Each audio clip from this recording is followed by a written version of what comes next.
गया को क्या बनाने के लिए बोले हैं? गुरुग्राम। तो जी से गया, जी से गुरुग्राम। संथाल परगना एस, सूरत एस, तो संथाल परगना को सूरत बना देंगे। पी से पटना, पी से पुणे, तो भैया पी पटना, पटना को पुणे बना देंगे। अब पूरा जनता इसी में जुड़ा गया। मोदी जी कहे हैं कि मोतिहारी को मुंबई बना देंगे। हम बोले भैया अच्छा, समुंदर भी ले आएंगे, मोतिहारी में समुंदर भी ले आएंगे, वहां तो तुम भी जाकर बीच फ्रंट वाला घर जमीन खरीद लो अभी से। अरे भाई ये मेयर तुकबंदी है। आज मुझे किसी ने लिख के भेजा, भैया बोलिए कि अगली बार मोदी जी आएंगे तो कहेंगे बेगूसराय को बंगलोर बना देंगे। दोनों पीछे है भाई। किसी ने लिख के दिया कि मोतिहारी को मुंबई। आप इसको अभी आप लोग ध्यान नहीं दिए होंगे, लगता है आप लोग लग रहा है क्या बतिया रहे। मोदी जी कल आकर बोले मोतिहारी को मुंबई, दोनों एम से मोतिहारी, एम से मुंबई, पी से पटना, पी से पुणे। तो कहे भैया बिहार का जितना शहर है उसका खोजो। कोई लिखने वाले ने बताया सर पी से पटना, पी से पुणे। अच्छा ठीक है, पटना को पुणे बना दो। संथाल परगना सूरत, अच्छा ठीक है, दोनों एस है, संथाल परगना को सूरत बना दो।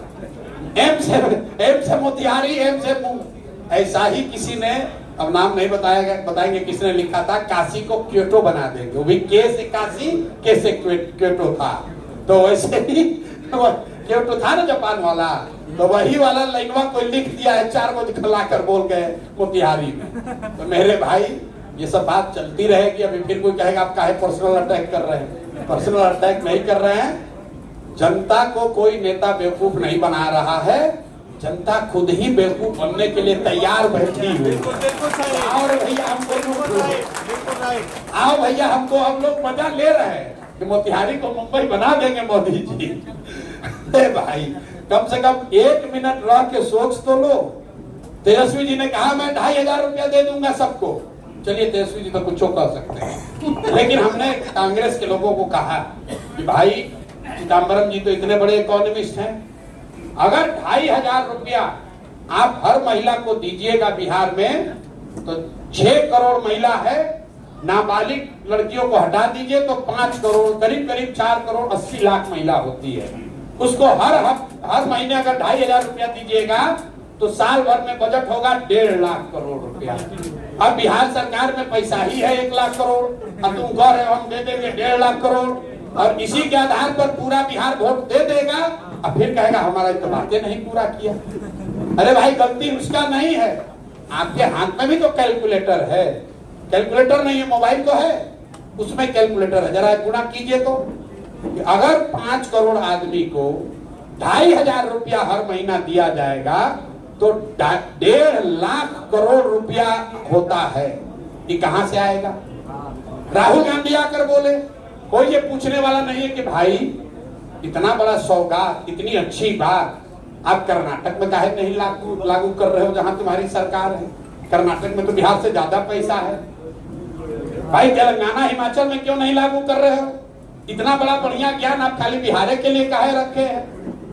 अब इसी पर याद आया, किसी ने शराबबंदी पर सवाल पूछा है। मेरे भाई शराबबंदी पर बाकी बहस छोड़ दीजिए, कम से कम इतना तो पूछिए कि शराबबंदी से अगर महिलाओं का इतना एम्पावरमेंट हो रहा है तो बिहार के साथ साथ देश के दूसरे राज्यों की महिलाओं का एम्पावरमेंट क्यों नहीं किया जा रहा है? योगी जी इसको यूपी में काहे नहीं लागू कर रहे हैं? भाई भाजपा यहीं पर बता रहा है कि महिलाओं का एम्पावरमेंट हो रहा है, और मुस्लिम लोग भी समझ रहे हैं तो इस्लाम के हिसाब क्या बात है, शराबबंदी लागू होना चाहिए। हमको मुस्लिम लोग ये भी पूछते हैं कि भैया इस्लाम के तो में कहा गया है, भैया इस्लाम में या महात्मा गांधी ने शराबबंदी को सामाजिक प्रयास के तौर पर बताया है, उसके लिए कानून बनाने की बात नहीं कही है। गांधी को जिसने पढ़ा नहीं, जिसने समझा नहीं, वो कहता है गांधी जी इसके विरोध में थे। गांधी जी शराबबंदी के विरोध में थे, लेकिन वो इसके लिए कानून बनाकर लोगों को जेल में डालने के पक्ष में नहीं थे। उन्होंने शराबबंदी को सामाजिक प्रयास के तौर पर बताया, और इस्लाम को मानने वाले लोगों के लिए तो बहुत खतरनाक है। अगर आप ये कहिएगा कि कानून बनाकर शराबबंदी लागू किया जाए, तो कल होकर कोई कानून बना देगा कि गांधी जी कहे थे कि शाकाहारी होना अच्छा है, जो मांसाहार करेगा उसको भी जेल में डाला जाएगा। भाई सीधी बात यह है कि इस देश का संविधान ये बताता है कि कौन धर्म आप मानिएगा ये आपकी स्वेच्छा है। क्या आप खाना चाहते हैं ये आपका निर्णय है। आप क्या पहनना चाहते हैं ये व्यक्ति की स्वतंत्रता है। उसमें सरकार को नहीं घुसाइए। अगर घुसाइएगा तो कल होकर आप ही को परेशानी होगी। इसलिए सरकार का दायरा जो है पहले से उनको बहुत अधिकार मिला हुआ है। जो व्यक्ति का अपना दायरा है कि आप किस धर्म की पूजा करेंगे, किस धर्म को मानेंगे, किस देवी देवता को मानेंगे, किसकी पूजा करेंगे, क्या खाएंगे, क्या पहनेंगे, ये सरकार का कानून का विषय नहीं है। ये आपकी व्यक्तिगत स्वतंत्रता संविधान में दी हुई है। उसको कोई छेड़छाड़ नहीं करेगा। गिरी जी बताएंगे शराबबंदी पर ऑलरेडी ये केस किए हुए हैं, आज से नहीं 10 वर्ष से सुप्रीम कोर्ट में। ये फंडामेंटल राइट का अगेंस्ट है। ये कानूनी है। पटना हाई कोर्ट के फुल बेंच ने डिसाइड किया। इसके जिस बेंच के अध्यक्ष जस्टिस अंसारी थे उन्होंने कहा कि ये अनकॉन्स्टिट्यूशनल है, अल्ट्रा वायलेट डिक्लेयर कर दिया। सरकार चली गई सुप्रीम कोर्ट में, वहां से स्टे ले लिया। आज तक सरकार समय बीतता गया नहीं, केस खुलने नहीं देता। जब खुलता है तो सरकार कोई ना कोई बहाना बना के पोजीशन यही है। और एक आपकी इजाजत से हमारे एक अधिवक्ता महोदय ने कहा कि लॉ लीगल प्रोटेक्शन एक्ट जो है, लॉयर्स प्रोटेक्शन एक्ट लागू होगा कि नहीं। तो जयंत सुराज और प्रशांत जी या हम सब लोगों का हम लोग रूल ऑफ लॉ में विश्वास करते हैं। पहला, यदि रूल ऑफ लॉ बिहार में नहीं होगा तो कोई डेवलपमेंट नहीं हो सकता है, कोई शिक्षा नहीं हो सकता है। और रूल ऑफ लॉ यदि होना है तो उसमें वकीलों का रोल सबसे ऊपर है। और वकील स्वस्थ नहीं रहेगा, वकील वेल इक्विप्ड नहीं होगा, बढ़िया असिस्टेंट कोर्ट को नहीं देगा, तो न्याय प्रणाली यदि अच्छी नहीं होगी तो न्याय नहीं होगा, तो रूल ऑफ लॉ स्टैब्लिश नहीं होगा।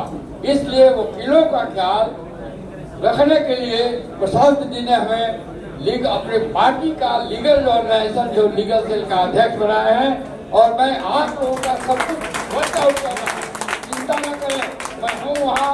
और प्रशांत जी ने मुझे पूरी आजादी दे रखी है। रूल ऑफ लॉ लागू होना चाहिए।